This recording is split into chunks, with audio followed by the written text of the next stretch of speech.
Two dads and a Chaz putting trophies on the wall. Two dads and a Chaz is talking Green Bay Packers football. Not exactly qualified, but answers the call. Two dads and a Chaz talking Green Bay Packers football. We gonna break it all down, probably leave out some facts. We gonna make some statements that we'll likely regret. Mostly gossip and rumors made straight off the top. So crank up the air conditioning, cause it's bound to get hot. Two dads and a Chaz, you know we live it and we live it right. Two dads and a Chaz, we gonna break down football for you tonight. Besides some rings and putting trophies on the wall. Trophies, y'all. Two dads and a Chaz is talking Green Bay Packers football. Yeah, we talking Green Bay Packers football. Welcome to Two Dads and a Chaz podcast, the Green Bay Packer pod with the dad bod. However, this pod is not meant for kids and or emotional support animals. So as we use foul language and other poopy kind of talk, make sure you put the kids to bed. Here at Two Dads and a Chaz, we're always happy to have you here. We're moving into a fun week. We just had a shit week. So if you got cheese in your veins, beer on your breath, and Packers in your heart, welcome home, ladies and gentlemen. Now it's time to introduce the dads of Two Dads and a Chaz podcast. First of all, I am your host, Chaz, aka the Wisco Kid. But this man needs no introduction. He's no Boy Scout, and when the Packers play, he'll always blow his voice out. He gives the best big spoon in the business, Tyson, aka T-Bone. Hey guys, what's going on? Do I like talk about football? Yeah. This next dad, when the Packers lose, you'll hear him screech. And his skin looks like he's covered in bleach. The owner of the dog that's terrorizing your neighborhood, the porcelain prince, Aaron Mayhew, a.k.a. Nigel Ferb. Thank you, Chaz. It's a pleasure, as always, to be joining you fine folks here. Really eager to talk about this game. Same, boys. So let's just dive in because this one was a goddamn doozy, a huge doozy. As far as thoughts about last game day winners, lowly bed shitters, and if you want to talk about if you're putting someone's jersey on, we can go there.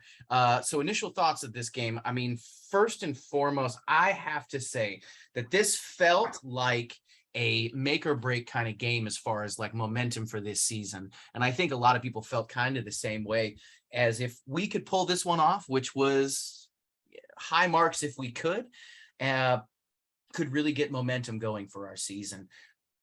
However, that's not exactly what happened. And I want to hear some thoughts from Aaron. Yeah, I think, coming out of last episode, I was a little bit pessimistic for sure. I felt like there's just so many things playing against us, whether it's like the Bills, number one run defense, incredibly high-powered offense. We're on the road. Bills had a bye week to prepare for us, coming in fresh. It's a night game. It's just everything was pointing to us having a very difficult day already. And with the dysfunction of the 3 losses we took beforehand, I wasn't feeling very hopeful, But of course, as a Packer fan, as the game approaches, I always somehow find this glimmer that I think is, waiting at the end of the tunnel here. And unfortunately, we never reached that glimmer. Tyson, what was your feeling? Yeah, guys. I also came at it from a very realistic perspective. That we were probably going to lose, but I don't know, man. I just believed there was going to be some magic, and I wasn't alone. I heard it a lot of places. A lot of people talked to me about the Packers, and I heard a lot of people be like, "I think we're going to do it. I just think tonight we're just going to shock the world." And I got swept up in it. Gentlemen, my spirit is broken. I tell you right now, as a Packers fan, I'm lost in a way that I have not been in a long time, and I find myself questioning celebrating to this level, this amazing what I thought was a cornerstone of the sports experience, and I'm feeling what it feels like to watch just be another team. And right now we are not why I consider us America's team, because we're the most American thing in sports. I think that right now I feel like what it feels like to just be a regular fan, and I don't like it much, I gotta say, but it's our situation, it's our bed, we're laying in it, and it's halfway through the year, so who knows. There aren't many. There's a lot of bed shitters. If I'm gonna buy a jersey, who was that cat? Who was that cat? That freshman cat. I can never pronounce his name right. Who got that touchdown? Murray Toure. That's him. That's I'm gonna get- Amore. I'm gonna take his jersey this week. Just because I like seeing, some fresh talent out there. I mean, given injuries and things that happen, but We had some people step up in a big way. I would say Romeo Dubs had, I think, one of the greatest catches I've seen in a very long time on his TD. Yeah. Like almost a full turnaround, one-handed grab, full all the way to the ground with a guy draped all over him. I mean, that's literally, yeah, something, just a spectacle of beauty. So I thought he had a couple other nice big plays.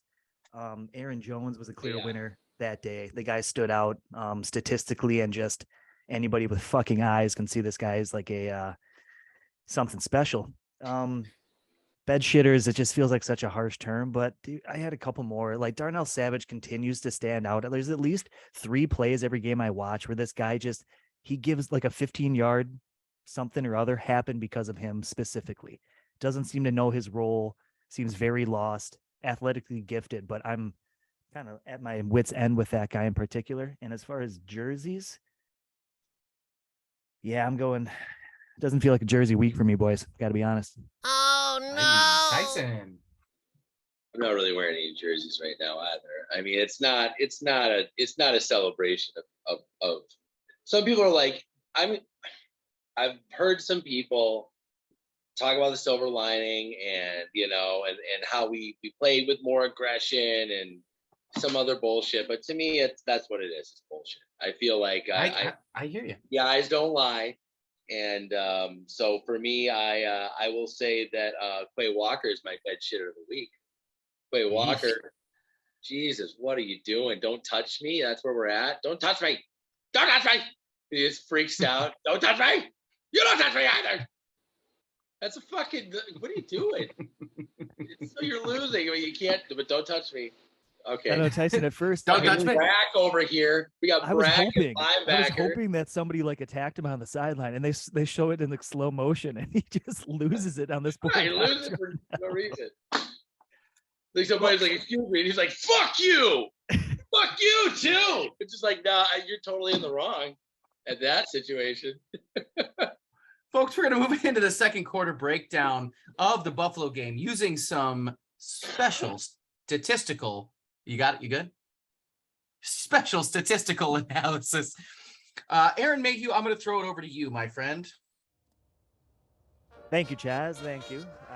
We'll start off with the Packers of Green Bay. Aaron Rodgers throwing 19 of 30. Completion percentage of 63 yards, 203 yards, 2 touchdowns, and 1 interception. Not the best, but by far not the worst. No. Aaron Jones coming in with a staggering 20 attempts for 143 yards, averaging 7.2 per carry. My God, that cat can run. A.J. Dillon, 54 yards of his own on 10 carries. Nothing to shake a stick at, but still, not a terrible day either. Boys in the receiving core, where it's a lot of no-names floating around here. We got Romeo Doubs, 4 catches, 62 yards, and the most beautiful touchdown I've seen all year. Samori Toure, 1 catch, 37 yards on one of the best routes I think we've seen run all year. At least somebody knows how to run a fucking route these days. Moving over to the Bills box score, Josh Allen, 13 of 25 for 218 yards, 2 touchdowns, and 2 of the silliest interceptions I've seen in quite some time. Also chipping in 49 yards with his legs, Devin Singletary, 14 carries for 67 yards. Long of the day was 30. But the man who really stuck it to us is Stephon Diggs, 6 receptions for 108 yards and 1 touchdown. That motherfucker really pisses me off, and I know Tyson feels the same way. Now, boys, we shift over to Pro Football Focus because they know how to break it down proper. Then we're going to start with the nonsense. Bottom 5 on offense. John Runyon coming with a 47.9 on the offensive line. He was getting shoved in the backfield. Tight end Josiah DeGara with a 50.7. Did not do a lot on the day. Josh Myers at center with a 52.1. Also unimpressive. Yash Nyman. My God, it's the whole bloody offensive line at the bottom of the heap. But none other than Mercedes Lewis coming in with a 57.0. His age starting to show, boys. It's worrisome, I tell you, worrisome. On the defense, Levandre Campbell with a 29.8 before leaving the game.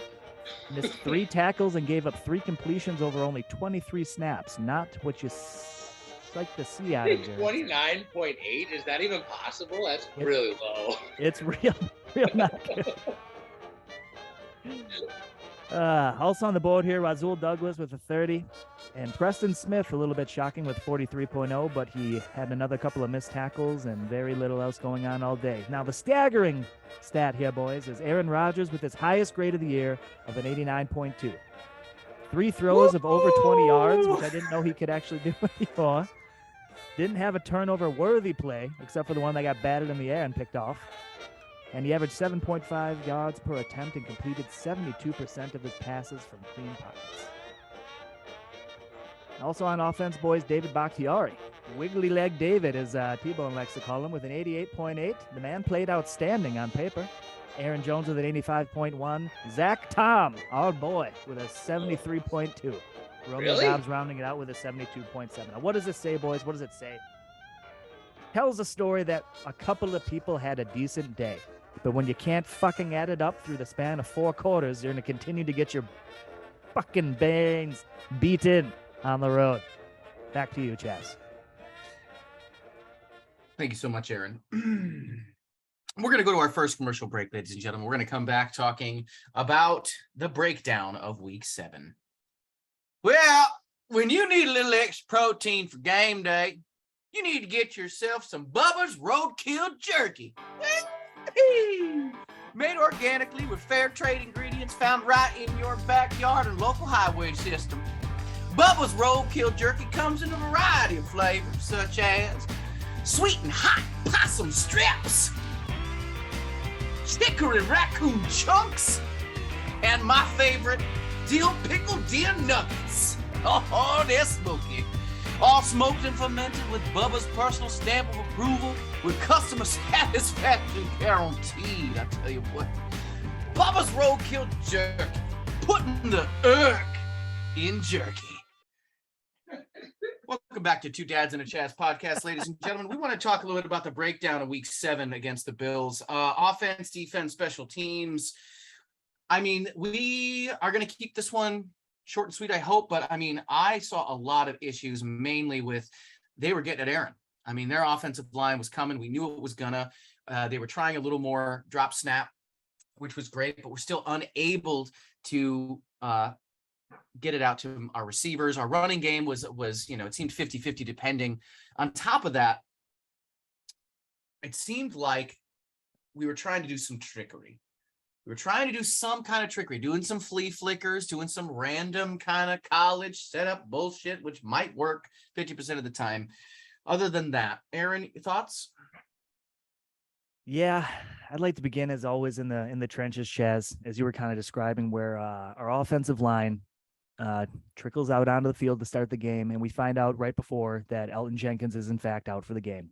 Insert Zach Tom at left guard, and the remainder of the line to the right was basically the same from last week, but then David Bakhtiari was able to drain that knee 3 or 4 more times and get his ass on the field. Okay, guy played impressive. He's got heart. It's just, how long can we keep this up? I'm not entirely He's got sure. heart. He's just got no knee. Right.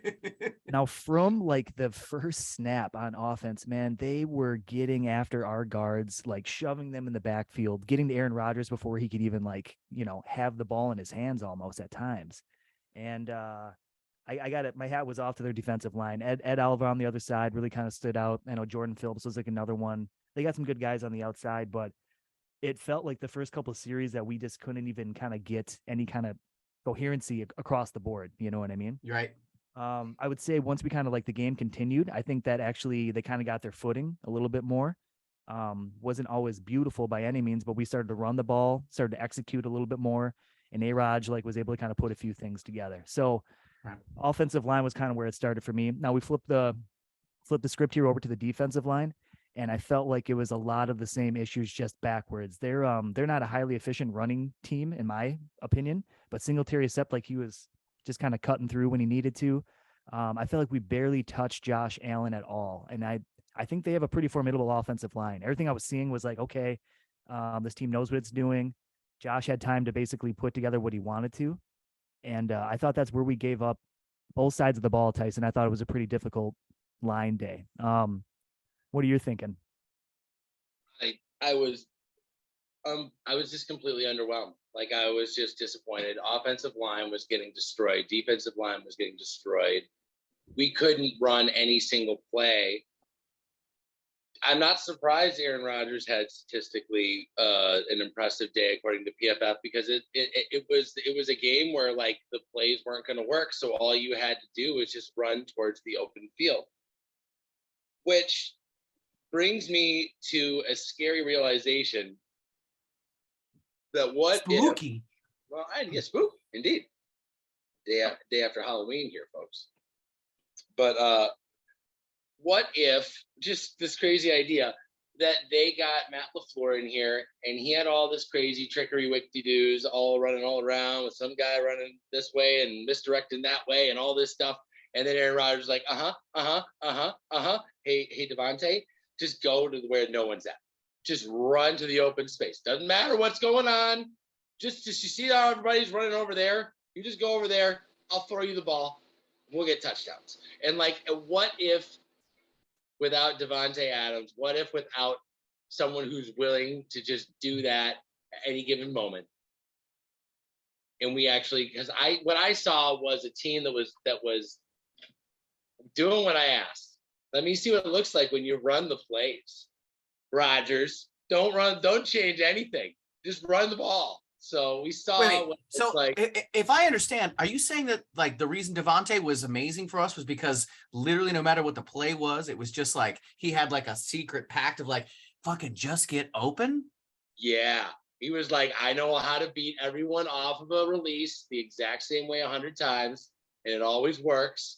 And then I just see where's nobody, and then I run over there, and when I turn around, the ball's in my hands. And like, I think that it might have been I'm sure way more complicated with rules, but really, if you don't have anyone that can even run the plays, let alone know when it's time to not run the plays, because look, obviously everyone's running over here, so that means go over there, right, idiot? You know, like this is above the pay grade, it seems, of the coaching that is incapable of teaching these wide receivers or whoever's on this team to be able to block, fucking timeout, do whatever's not happening. Then does that fall to Aaron Rodgers for being successful and just putting a ball in an open space, or does that fall to Devontae for getting open? It falls to none of it. It falls to me for being flipped on my head once again. And again, and the problem rolls fucking uphill to coaching again. Coaching and now general management. Now these are my issues. There are issues at the top, which are the problems in teams that are not in a good spot. I'm really I have different concerns than I would expect to have at this point in the year, even with this record. And I question if our coaching staff has the capacity to solve or fix these problems. Wow. Damn.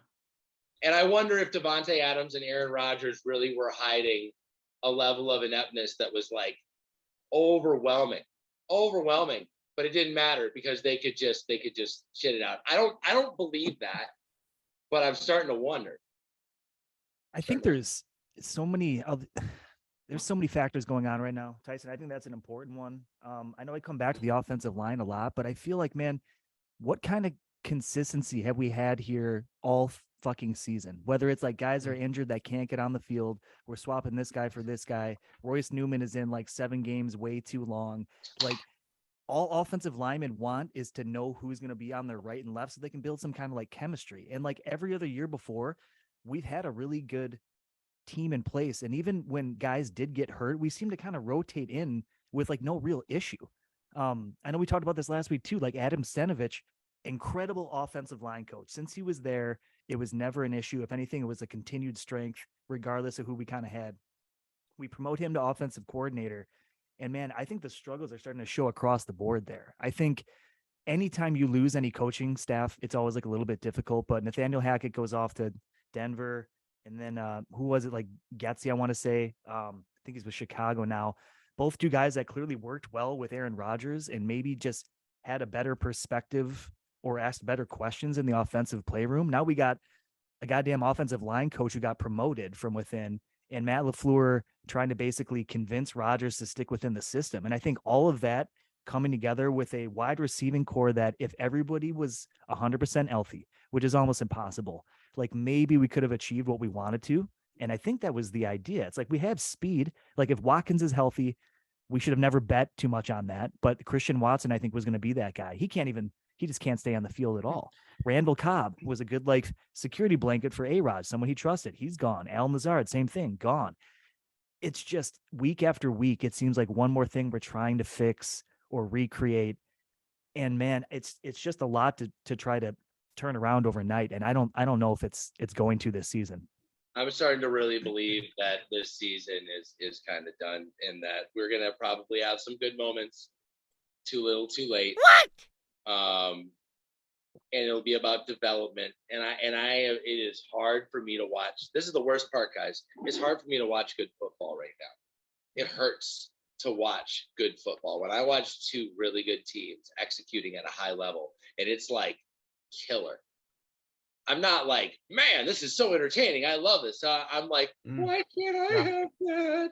I'm like, I'm such a little bitch about this. I cannot even enjoy a quality product because I realize we're so far from being able to do that. Like it's just not. It's not in the cards. So now I'm like just watching football, not like, it's just weird to be in this. I believe that we are in the bottom third of the league right now in terms of talent. And I don't think I've ever, even the year that we went 4-12 with Favre, I don't think I felt this way. I don't think I believed it even then. I don't know if I paid attention to it. It felt like kind of like and this guy was going down anyway, it didn't, this just feels like such a crazy steep drop off from 1 year's results to the next, and I don't know. It's just hard to. It's a kick in the balls. I'll tell you that. I'm just not into it. And then how about this? Do you hear this? The fucking just today, the Lions woke up, smoked some crack, and they're like, "Hey, let's trade T.J. Hawkinson to the fucking Vikings for nothing." Right. How about that? Who wants another hit of crack? Let's smoke all Hang on. and make the trade. Everybody who's Hang down. on. We're gonna finish the crack. We're gonna make the trade. We're gonna get to Detroit soon enough, but I want to hear some final thoughts about last week because I don't want to talk about it too much because it was a hard game to watch. It doesn't mean that there weren't players that did step up, but it was we were obviously outmatched, and that was obvious from the get-go, given that they had 5 drives that they scored on. But as far as final thoughts from last week, I just want to say I'll always love this team. I will always support this franchise. It doesn't mean that I'll always support some of the decisions and the players' decisions on the field. I will always want to be here talking with you guys about it. As far as the rest of the season, we have an insane amount of road games that I'm not excited about and teams we have to play. And had this been the momentum shift that I was hoping it would be, I would feel a lot better going into playing the next 4 weeks. Unfortunately, I don't necessarily feel that way. And I don't think that I am wrong in feeling that.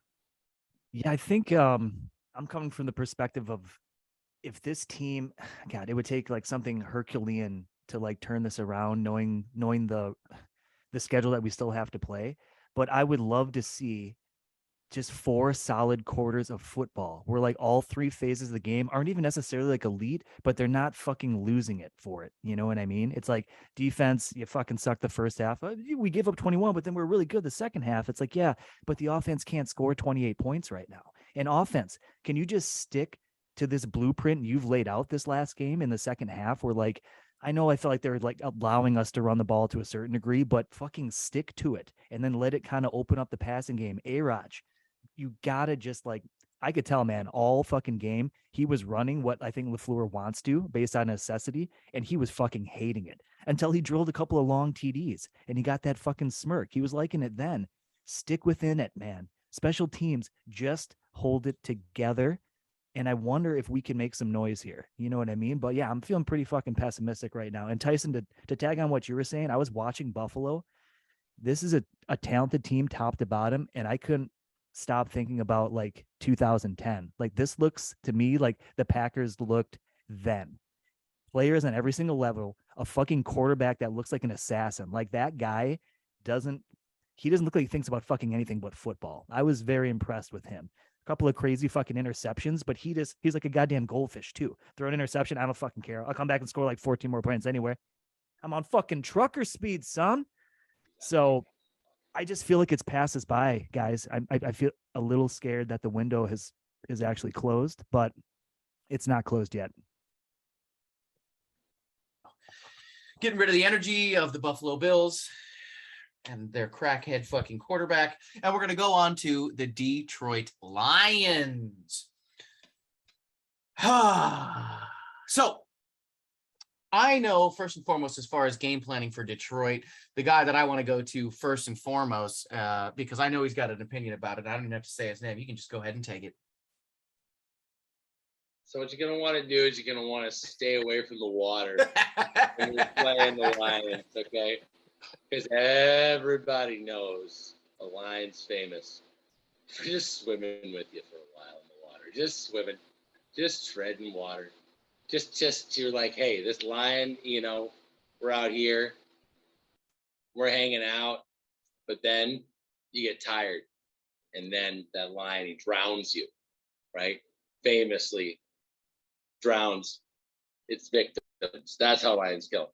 At least that's what the coach of the Lions said in Hard Knocks, which I thought was one of the worst fucking analogies of my entire life.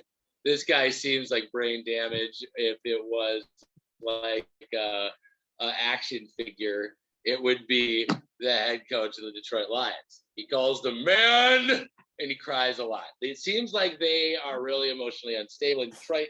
All in all, I cannot support respecting this team regardless of their grit. Okay. That being said, we could lose to anybody, any fucking body. I mean, we could lose to like your son's flag football team. Yeah, dude, we could blow that shit. We could lose that game, no problem. Easy. I look right past him. Rodgers would come out, be like, I don't want to hear any negative talk today. But we're not going to beat these 8th graders, okay? I don't like Jair.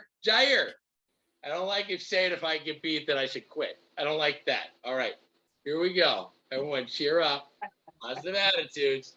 Put a crystal in your ass. Let's go. So I guess where I'm at is the Lions just traded away the best player for seemingly no reason. Someone's fucked someone's wife. Something happened. That doesn't make any sense. TJ Hockenson is a dream. If I get TJ Hockenson on this team, it'd change our entire offense. It would make us like a legit offense just to have that one complete player where it takes like 5 players to be like almost one TJ Hockenson. And then he just gets to go to the Vikings just because it's weird. Do you think it's odd in division? Anyway, so the Lions are a real fucking threat, and I am scared in my boots. No, I'm sure that we can lose to anybody, and I like one guy on that team. That's Jamal Williams. Jamal Williams has heart. That guy's got heart, and technically, I think he's still starting. It's got about 1 or 2 weeks before they probably pull the cord on that and put Swift in. So this is going to be his last start or two. He's going to give everything he's got, and I bet he's going to rip their guts out. Yeah, Tyson, like you said, Jamal Williams. So last week, boys, going against Miami, who's been a pretty formidable foe, actually, they only lost 31-27. And I think if you go back and look at a lot of Detroit's games, they somehow managed to stick around from time to time. But Jamal Williams, 10 attempts for 53 yards and 2 TDs.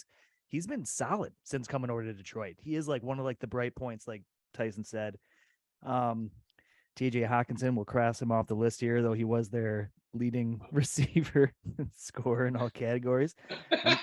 Makes sense. Amon-Ra St. You Brown. know, a rookie deal, Aaron. They couldn't afford it. They couldn't afford the rookie deal. It's really tough.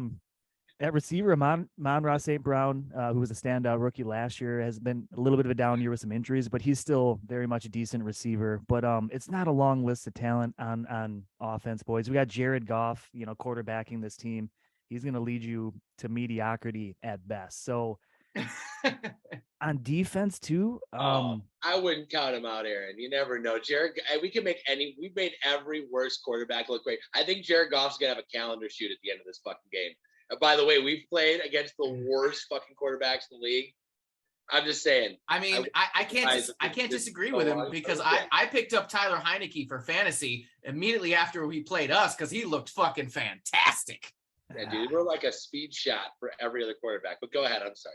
No, you're not wrong on any of it. It's just hard to hear out loud, On defense, they do have number 2 overall pick this year. Aiden Hutchinson is a beast on the line there. But other than that, guys, it's not anything to really dig too deep into.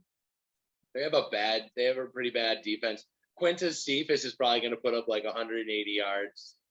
It's going to fucking, I feel like last week, unfortunately, Stephon Diggs pretty much took Jair Alexander's penis off of him and just wore it as a necklace. And then it's like, okay, next wide receiver, catch, and he was just like, dang it, I can't believe that happened to me. He didn't even you know what I mean? I was expecting Jair to rise to the occasion when someone confronts you there's a camera over here and there's like a WWF shit talker right here. I kind of expect our first round pick, the guy who I have posters of that they sell at Target. Okay. You know what? If you're that kind of fucking star, I expect you to fucking respond to that situation, not just get beat a few times by that guy. That's rough. That's rough to watch. Well, then we got to talk a little bit about some of the issues that have been plaguing this team for going on, 8 weeks.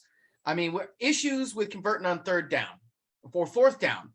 We're going to get there. Continuous penalty issues. I want to break down for both of those. I mean, it consistently seems like for the first time, and I remember, Tyson, you brought up to me, oh my God, Aaron Rodgers actually changed the play call for a fourth down, and what was it, 3 or 4, and gave it a run, gave it to Dion, and went, oh my God, it actually works. Yeah. Couldn't believe it. So he did change the play from pass to run. It seemed like he was the passive aggressive guy who's like, oh, you don't want me to throw? Okay, fine, I won't throw. No, it's fine. No, you want to run? Well, we're just going to run. That's fine. No. Check it in, run. I felt like, but you know what? It worked. And you know what? The numbers weren't crazy for how it felt like we were just forcing the run. It's crazy. You look at the amount of times we ran the ball, it wasn't that many. Dude, we just can't stay on the fucking field. If we could stay on the field like a regular team and get first downs, like a regular goddamn team, we wouldn't need to feel like all we did was run. We should be able to complete things and manage the clock.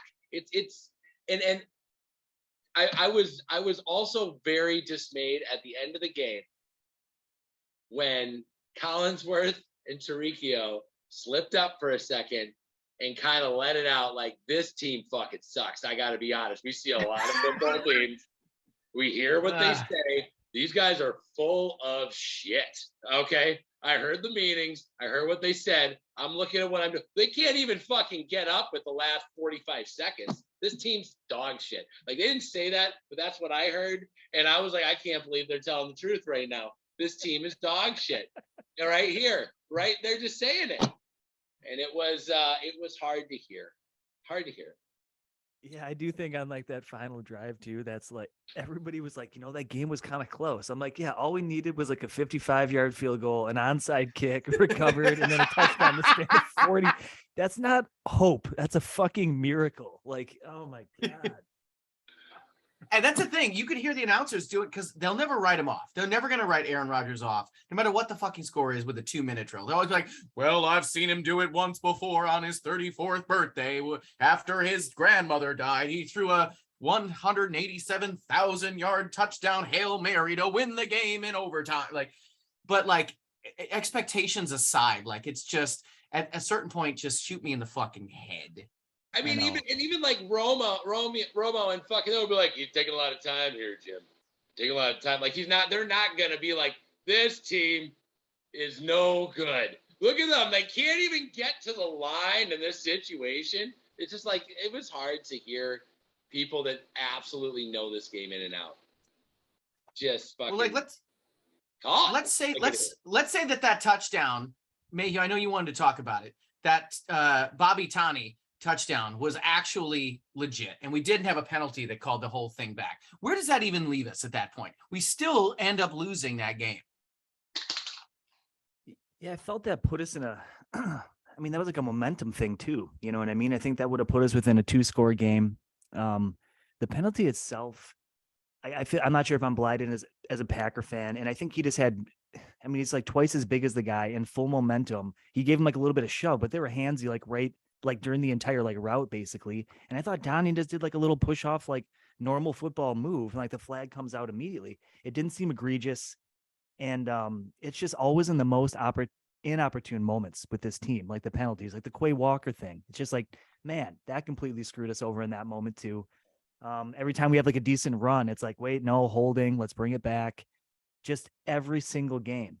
And I think it's the coaching staff. I'm so tired of hearing the same rhetoric every single fucking week too, Please don't tell me you had an outstanding week of practice, lots of high energy, because it doesn't fucking show up on Sundays, okay? Please don't tell me that it is unacceptable to have penalties and we're going to clean things up, and then the next week it's just more and more the same. What are we discussing in these fucking film rooms? What kind of speeches are happening at fucking halftime? I need to see results, and all I see is talk week after week. Yeah, I hear talk from all the people that feel like they're hanging on by holding on to this thing by a thread. It is really hard to understand how this got so unstable so fast, but it seemed to. And again, I think back to that draft of Jordan Love when they leaked that story, about how Rodgers was gonna want it out, and when it was going to come out now, it's going to come out later. It doesn't matter when it comes out. How much does the media really know about the insides and outs of this team? Because I don't know shit, and I'm obsessed with them. And I try to watch as much as I can. But still, if you see it with your eyes, if you're on the inside, you're actually witnessing what's happening, and you see it on a bunch of teams level. I don't know. I feel like it's exhausting on a level for the media, and at times they just crack, and that's what you saw in that draft, and that's what you saw the other night when we saw the Packers play. I feel like there's a lot more being covered up here than we realize. There might be a bigger conspiracy in terms of the incompetence at the upper levels of this team. It's great. It's crazy because our president looks like he's really a sharp dude. Let me ask you guys, because we're approaching the trade deadline here rather rapidly, if it didn't already pass us about an hour ago. And we didn't do anything. No, of course not. Why would we? Why would we do that, Aaron? Well, Dyson, let me ask you, if you could do something, what kind of move do you think would make sense for this team with its current situation right now? Oh man, this current team with this current situation with our current record, I do exactly what Gutekunst is doing right now, which is let's just see what you fucking pieces of shit can actually do, because I'm not going to invest one more dollar into this money pit. Bam! Yes! That's exactly what I would do. But if I wanted to if I'm playing Madden, if I'm nothing matters and we're just talking about potential upside and then combinations with our wide receiving core and all that stuff, yeah, I'd go after Chase Claypool right now. That dude is a true number one, even though he's a child. If you had the Patriots and you got him somewhere in a system that required him to take it seriously. And then you had Christian Watson on the other side, and then you have Romeo Dobbs where he belongs in the slot. And then all of a sudden, I'm fine with Amari Rodgers as my 4 and Samori Toure as a 5. Sign me the fuck up. That sounds like a pretty good lineup. I think that if you had an offensive line that could block for fucking 4 whole seconds, those guys getting deep would be a difficult matchup. But if you're just throwing prayers because you know they're one-on-one, and then that guy runs like a Ferrari, and then he gets hit by a dude running a regular speed, that dude's going to get hurt every single time. So, like, we have these dangerous weapons on this team, but we can't use them because our quarterback can't even see where he's throwing because he can't get any fucking blocking. Because, it's just the whole thing is like a game of dominoes going the wrong direction. The whole thing is it's falling I apart. think it also comes down into if not investing more money into a team that might not go anywhere. I think it's also about not wasting draft picks. Why trade a first round draft pick for fucking Justin Judy? Like, we're not going to do that right now. We're just not going to. We're not. He is. I'll tell you that. Exactly. Like I work at Target. Like, it's just not going to happen. It's not going to happen. Justin, it's never going to happen. You need to let go of your dreams. Yeah, from the Broncos. I'm just saying, why would we put ourselves? Jerry Judy. Yeah, Justin, Jerry, whatever the fuck that guy's name is. I'm saying we're not going to trade first round, second round draft picks for somebody who's not a sure deal. And we're also paying certain people whose name I won't mention enough money, if not way too much money. We're not going to bury ourselves by trying to pick up something that is not a for sure deal.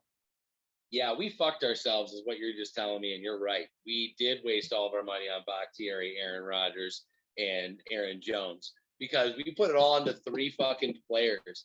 And because one of them had an unfortunate injury and we somehow destabilized the entire rest of that offensive line, the second one of those guys, Aaron Jones, can't seem to get what he's going, and the other one too. Like, the whole thing, we ran the Steelers fucking plan, and it fell apart just like it did with the Steelers. You can't invest all your money into 2 or 3 or 4 old guys.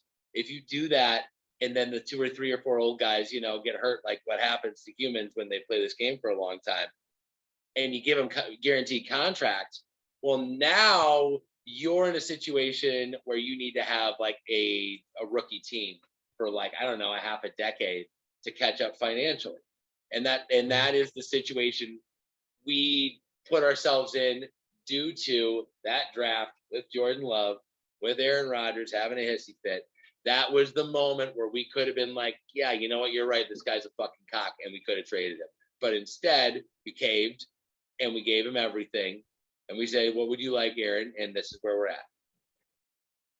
I think, again, it's all about windows. You'll see a lot of these teams that have like younger quarterbacks that are within that first contract, you know what I mean? Where they can take assets and just throw it all on the table and fucking take a huge swing and go for it, Once you have a quarterback to the stature that we have making $50 million, like, you're immediately hampered. When you have an elite left tackle that you have to pay like the elite left tackle in the league, you do it. So I don't argue with those moves at the time. I think everything, the way it shook out, just could not have been worse. You end up paying Jair, which I think long-term makes a lot of sense, but there's another marquee player. And you always got to be thinking about the future here, especially given the current situation. I look at someone like Rashawn Gary. Are you telling me we're not going to have to pay this motherfucker huge amount of money to keep him like next year? And Tyson, to not get the edge, to not hold his edge ever, even one time, to never hold the edge, set the edge even one time. This guy's a one-trick pony, and he's incredible, but it doesn't matter if they just throw the ball in under 2 seconds. I'm sorry, proceed. No, but you're not wrong. And it's like, that's going to be a question we're going to have to answer too, because he will require a certain amount of money. And like, can we even pay it if we want to? We have backed ourselves into a corner financially that I think we kind of had what we had on paper with this team. We could have maybe gone out and made some small deal if we felt like we were actually in a position to like make some kind of a push. But Gutekunst, I don't blame him for not doing anything, because I don't think it makes any sense. Just doesn't right now. I think he's already on top of that, guys, again, we've talked about this in weeks prior, early in the season. This franchise is unlike any other. This franchise is about the where we live, where we're from, and that it is not going to change for a player consistently throughout our history. It's going to always come down to what's best for the team and the organization, in my opinion, as opposed to what's best for a player. We're not going to give Aaron Rodgers the reins like he's Tom Brady to pick and choose the team that he wants, because we're just never going to do that.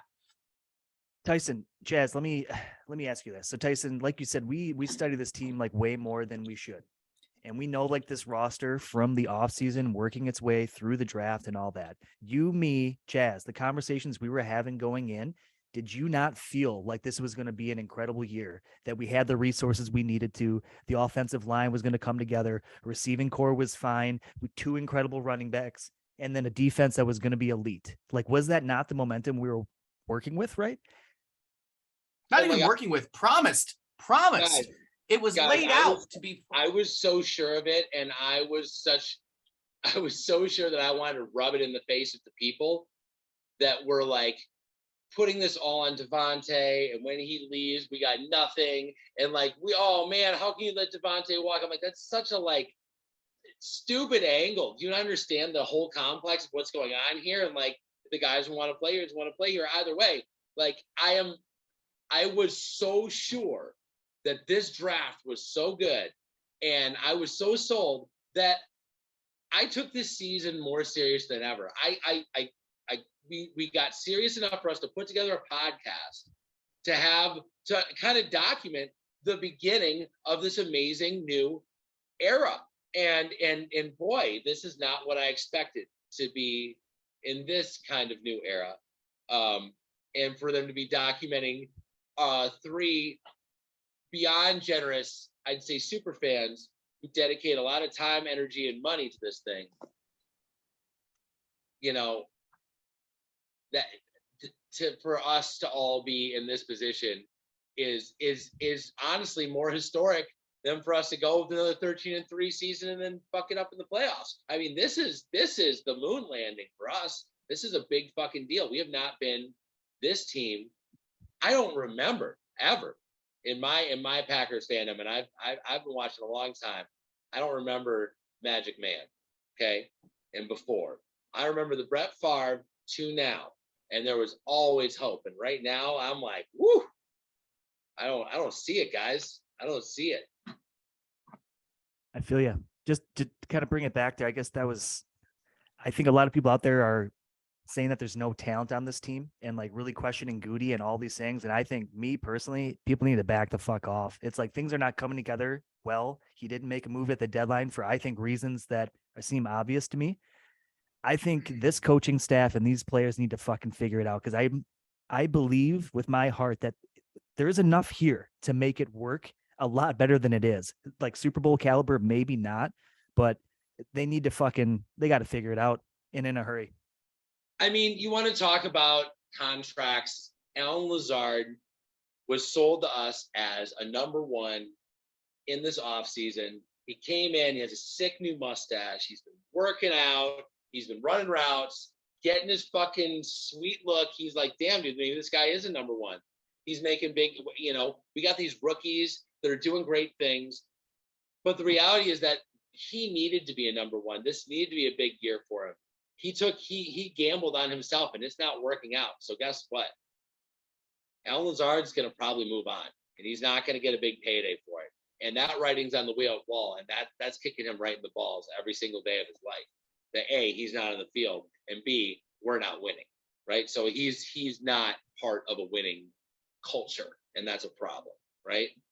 You also talk about the 2 huge guaranteed contracts of guys that are either A, not performing, or B, the writings on the wall. They kind of don't want to play that much, maybe long term. And that is Aaron Rodgers and David Bakhtiari. These guys have 2 massive guaranteed contracts. And this isn't a matter of like they're unhappy here. Like, I don't think either of these guys want to reboot it. I think that they're both kind of want to be done if they could. We still got to pay them, even if, it would help a little bit if they did retire. I don't know. I think Bakhtiari should, but if he doesn't, we got to keep playing for whatever we're watching right now. You know, we got to pay for that level of play, which is not up to par. Certainly not up to his contract stats. I hate being like talking about people's money. You know, it's crazy how these contracts work. When you're worth the most, when you're playing your best, and you are the most fearless in your career, you're worth the least. And then when you are worth all this value, you have this giant brand, you have Reebok sponsorships, you have families, other things you're supporting. Now you're worth all this money, but you're one hit away from your career being over. You know, like I just feel like it's backwards in the way that they pay these guys, and I think these guys would play a lot less time if it wasn't financially driven. But really, we also have an Aaron Jones contract that's completely unrealistic. I mean, it's like they wrote it to know they're gonna trade this guy in a year or two. If you get him for one more year, it's just to give Jordan Love some stability because Aaron left. If Aaron stays, how the fuck can we afford both those Aarons? I don't know how we do. I don't know how we continue kicking the can down the road when our young rookies are not performing at this level and seem just really not only physically but more importantly dramatically mentally unprepared for what either they're supposed to do or like just the level of intensity it requires to be an NFL fucking player. Like it's hard to watch our team give that little effort. And Tyson, I'll realized. Yeah, let me kick it over to same thoughts over on the defensive side of the ball. Like talking about outside linebackers yet again, Rashawn Gary is going to require money or he might have to move on. Preston Smith has one more year on his contract. He's getting older. He might not be there. I don't even know if we have a backup plan beyond those two. You move into the safety position where Adrian Amos also one more year on his contract. He might not be here. Darnell Savage, for whatever reason, this one I do hold against Goody. They signed his 5th-year option, so we're on the hook for him for at least like a larger sum of money than he definitely deserves. And my point being is, with both sides of the ball, everything we just described, this team going into next year, I don't know what it's going to look like. It could get blown up in a way we don't even know. Just so many question marks out there that I think in their eyes they are kind of all in, and it doesn't look like a winning hand at the moment. That's for sure. Absolutely does not. And it seems like we didn't know it, but we're in a rebuild mode. Like they tried to sell a rebuild as an upgrade year, and we all got duped. And then when you actually look what's going on, like, oh no, we're actually kind of rebuilding this thing. Also, like I cannot watch Dean Lowry on the ground one more time. I'm so tired of looking up on the field and seeing Dean Lowry sprawled out on the ground, somehow fell down every single play. It seems like we're tanking almost. Like, why are you leaving players that are not playing well and getting dominated? And like, they have to get hurt to get out of the field, off the field. Is that how it works? Is that where we're at? Like, this feels like at a level, Goody was smiling in Aaron Rodgers' face and letting him in all the meetings and shaking his hand while he was saying, all right, kid, I'm going to rebuild all around you then. You want to fucking strong arm me into this whole situation. Sure, I'll be the nice guy, but I am not going to stop rebuilding because that's kind of what this team needs. And I still am like, I'm sticking with the dads in the room, and there's not a lot of them. There's not a lot of them that aren't super alcoholics, okay? And one of them in particular, you know what I'm talking about. And he's going to retire in a couple of years. So maybe one more. Either way, I think that Goody has the potential to steer this ship the right way. And at this point, he's my last hope because I'd like to say I like the moves he's made so far. They're not panning out right now. But I think that this is a really, really tough situation that most guys get fired midway through. And this guy came in that spot and is still here and still like kind of like the guy I believe in. So it's hard for me to be like, get rid of him. Because at that point, I'm like, I don't know who I believe in. Ladies and gentlemen, before we move into the fourth quarter, we're going to go to our second commercial break, and we're going to be back with you in just a second. Can't seem to get in the end zone? Can't seem to clench that raise? Having problems with erectile dysfunction? Then you need manifestation. Manifestation allows you to just think of what you want, and still you probably won't get it or make it happen. I want to be taller. Manifest. I want to be hotter. Manifest. I want Aaron Rodgers to stop shitting the bed. Manifest. And when it doesn't happen, you at least have a great excuse. Manifestation. The thing that makes us feel like we are working for the better while doing nothing at all. Ladies and gentlemen, welcome back to 2D and a C podcast. Here, we're going to move into the fourth quarter. First of all, I want to go to a special segment. This guy has been working all week on this, and I'm going to throw it to him for a couple here. I'm going to give it over to T-Bone for T-Bone's rant of the week. Well, thank you, Chaz. I appreciate it. This is really more of a op-ed editorial. I wrote this minutes after the game, and it kind of represents how I was feeling in the moment, which wasn't great, but still, I think it has some value, and I'm going to go ahead and read it to you folks here today. Thank you for your time. I call this rant my bad. My bad. We are not good, and we are not going to get better. My bad. I didn't understand or comprehend we might be a top 5 worst team in the whole league. I thought top 5 best team. My bad. It hadn't dawned on me as an issue that Aaron Rodgers has been getting in shape during the regular season the whole time, bragging about his 430-pound squats 2 days before the game. That's a real problem at his age. I feel like you can't be building up strength in the season. That's a real issue.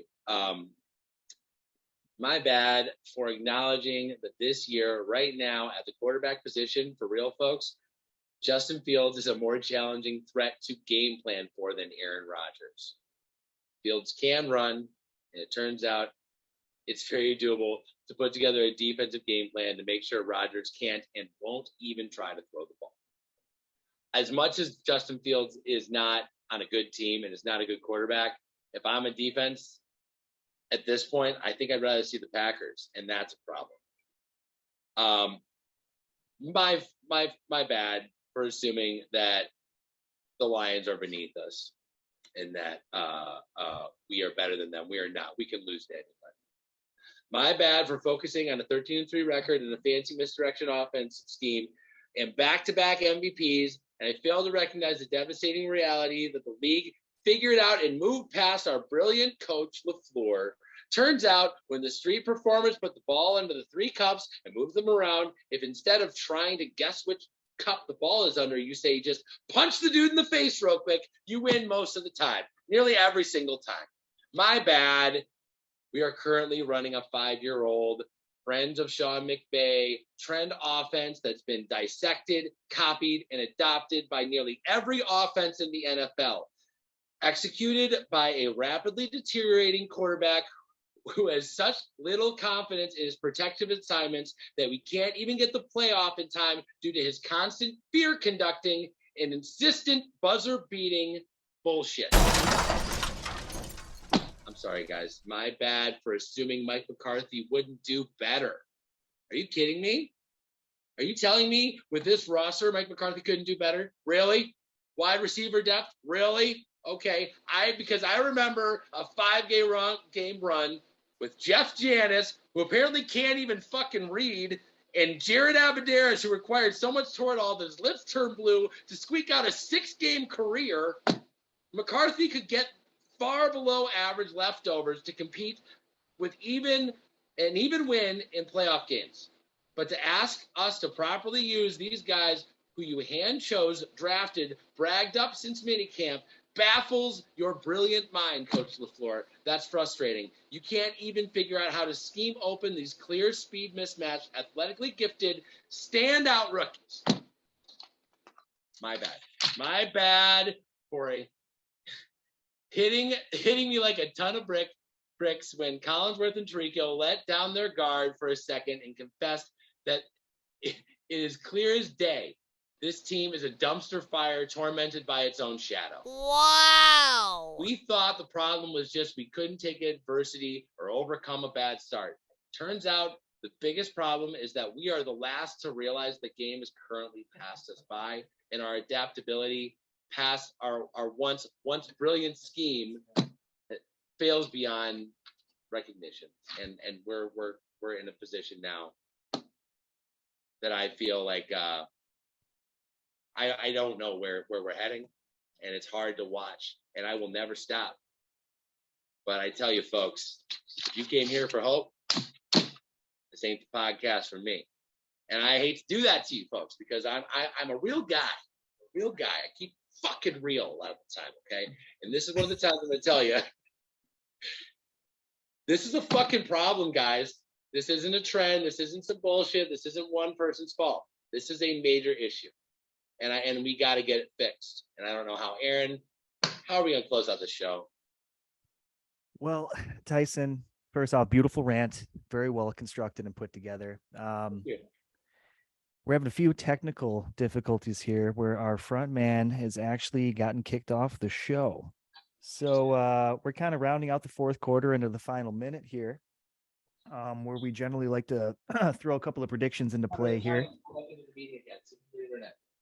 So the who has a big game on both sides of the ball and final score predictions. So I'm personally going to go with, I think Romeo Doubs keeps putting up highlights each week. And I think I'm going to ride that hot hand a little bit here. The defense is not overly scary for Detroit.